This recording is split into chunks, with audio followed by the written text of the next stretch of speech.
يا قلبي اذكر أحمد عين الهدى مفني العدا برا كريما محسنا بحر العطايا والجدا.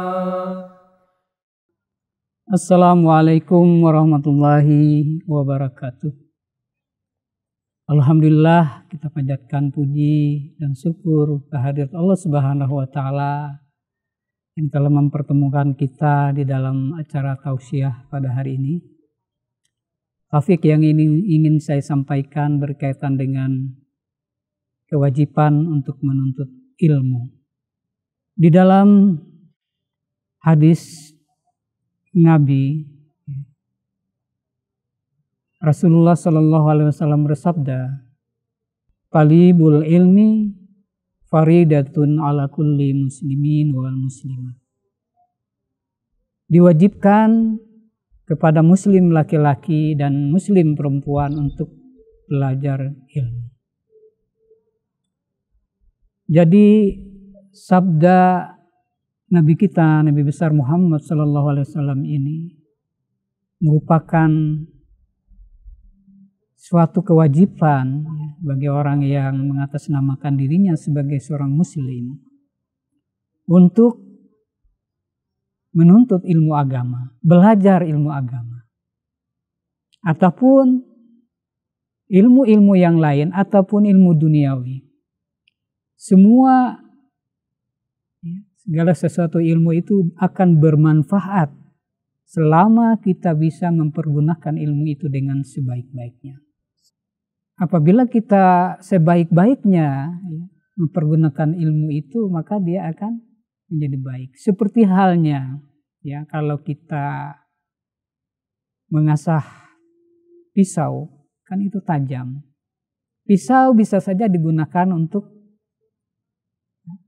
mengupas buah, bisa juga untuk membunuh orang. Begitu juga ilmu, ilmu juga penting, akan bermanfaat apabila kita menggunakannya bagus, sesuai dengan apa yang dikehendaki oleh Subhanahu wa taala. Jadi untuk mencari ilmu itu tidak ada batas Dari buayan sampai kiliang lahat itu diwajibkan untuk menuntut ilmu. Baik ilmu duniawi maupun dunia baik ataupun akhirat juga perlu adanya ilmu. Makanya ada suatu yang menyampaikan, saya pernah dengar bahwa orang yang ahli ibadah, sholatnya 1000 rakaat, sedangkan sama nilainya dengan orang yang 2 rakaat sholatnya yang punya ilmu. Jadi sangat bagaimana hadrat Rasulullah SAW menganjurkan kepada kaum muslimin itu untuk belajar dan belajar tanpa henti untuk mencari ilmu. Rasulullah SAW mengingatkan kita bahwa mencari ilmu itu diwajibkan. Bahkan beliau menegaskan, "Tulubul ilmi walau bisin," tutuplah ilmu ke negeri Cina. Bayangkan, Rasulullah SAW belum pernah ke negeri Cina. Tetapi kenapa beliau menganjurkan kita disuruh untuk belajar ke negeri Cina? Tentunya ini merupakan ada hikmah di balik itu. Nah, bagaimana kebudayaan Cina itu sangat luar biasa. Jadi sehingga Rasulullah SAW menyuruh kita untuk belajar walaupun ke negeri Cina. Artinya walaupun kita menyeberang lautan, kita ke negeri-negeri yang jauh untuk menuntut ilmu agama atau ilmu duniawi, silahkan. Rasulullah sangat senang sekali. Bahkan di dalam hadis Nabi, barang siapa yang mati dalam waktu menuntut ilmu agama, dia akan dikategorikan mati dalam keadaan syahid. Man mata tulubul ilma pautau mautan syahid. Barang siapa yang mati di dalam menuntut ilmu, maka dikategorikan dia adalah mati syahid. Jadi bukan hanya kita berperang saja melawan musuh, yang dikatakan mati syahid itu. Bahkan menuntut ilmu agama pun dikategorikan mati dalam syahid.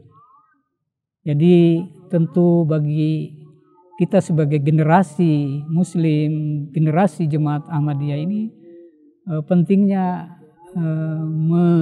memikirkan pendidikan ya.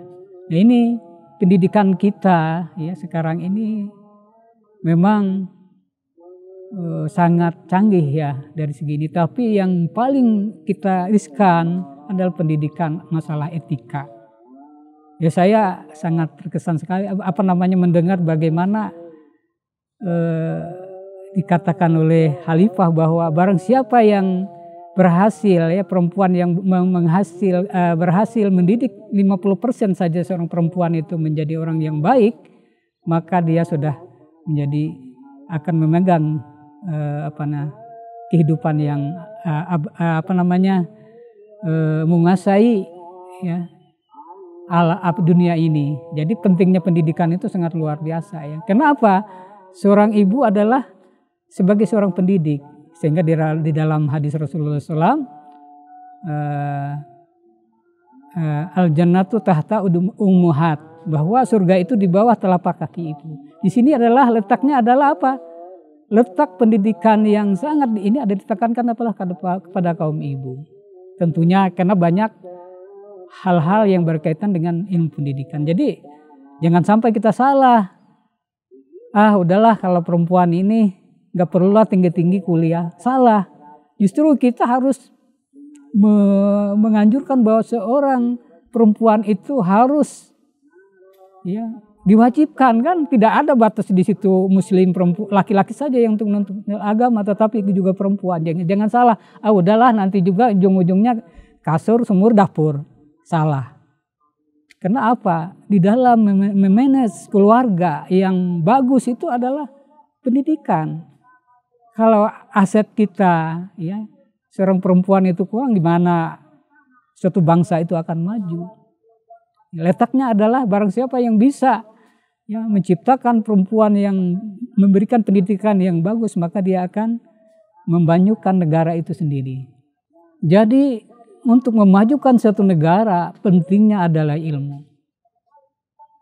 Pada waktu bom atom di Hiroshima dan Nagasaki, Jepang diluluhlantahkan oleh Amerika, dibom. Kemudian bagaimana negara Jepang bangkit? Yang dia cari ada apa? Siapa? Profesor, orang yang memberikan pendidikan, bukan tentara, bukan yang lain.